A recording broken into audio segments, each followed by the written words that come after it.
Hello, ഈ look എങ്ങനെ ചെയ്തു എന്ന് ഒരു സിമ്പിൾ ഗെറ്റ് റെഡി വിത്ത് മീയിലൂടെ കണ്ടാലോ? അപ്പോൾ കമോൺ. ഞാൻ ഫസ്റ്റ് തന്നെ എടുത്തിട്ടുള്ളത് മേബിലിൻ്റെ ഒരു ഫൗണ്ടേഷനാണ്. അധികം ഫൗണ്ടേഷൻസ് ഒന്നും ഞാൻ ഫേസിൽ യൂസ് ചെയ്യാറില്ല. പിമ്പിൾസ് എൻ്റെ ഫേസിൽ നന്നായിട്ട് വരും. കാരണം ഞാൻ ഡെയിലി യൂസ് ചെയ്യുന്ന ഒരാളല്ല. ഫോട്ടോക്ക് എടുക്കല്ലേന്ന് പറഞ്ഞിട്ട് ഇട്ടു. പിന്നെ ഞാൻ ലിപ്പ് ആൻഡ് ചീക്ക് ടിൻ്റാണ് യൂസ് ചെയ്തത്. ഇൻസൈറ്റിൻ്റെ ലിപ്പ് ആൻഡ് ചീക്ക് ടിൻ്റാണ്. അത് നല്ല ഒരു ഷെയ്ഡായിരുന്നു. അപ്പോൾ എനിക്ക് ഇഷ്ടമായിട്ട് അത് ഇടയ്ക്ക് ഞാൻ ഇടാറുണ്ട്. പിന്നെ ഞാൻ ഐലൈനറാണ് യൂസ് ചെയ്യുന്നത്. ഡാസ്ലറിൻ്റെ വാട്ടർ പ്രൂഫ് ഐലൈനറാണ്.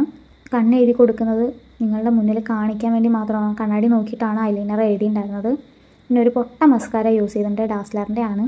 പിന്നെ മേബിലിൻ്റെ തന്നെ നല്ലൊരു ഷെയ്ഡുള്ള ലിപ്സ്റ്റിക്കാണ് യൂസ് ചെയ്തിരിക്കുന്നത്. കുറച്ച് ട്രാൻസ്ഫർ ആകുമെങ്കിലും എനിക്ക് നല്ല ഇഷ്ടമുള്ള ഒരു ലിപ്സ്റ്റിക് ഷെയ്ഡാണ്.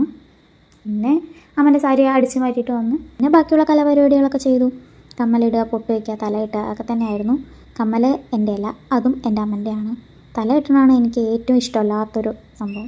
ഞാൻ ഒറ്റയ്ക്കല്ല റെഡി ആയിട്ടുണ്ടായിരുന്നു. കൂടെ എൻ്റെ അനിയത്തിയുണ്ട്, ചാച്ചൻ്റെ മോളാണ് അനുഗ്രഹ. അവൾക്കും ഫോട്ടോസും വീഡിയോസൊക്കെ വേണമെന്ന് പറഞ്ഞപ്പോൾ അവളെയും പിടിച്ച് നിർത്തി റെഡിയാക്കി കൊടുത്തു. അപ്പോൾ ഞങ്ങളെ കാണാൻ ഭംഗിയുണ്ടോ?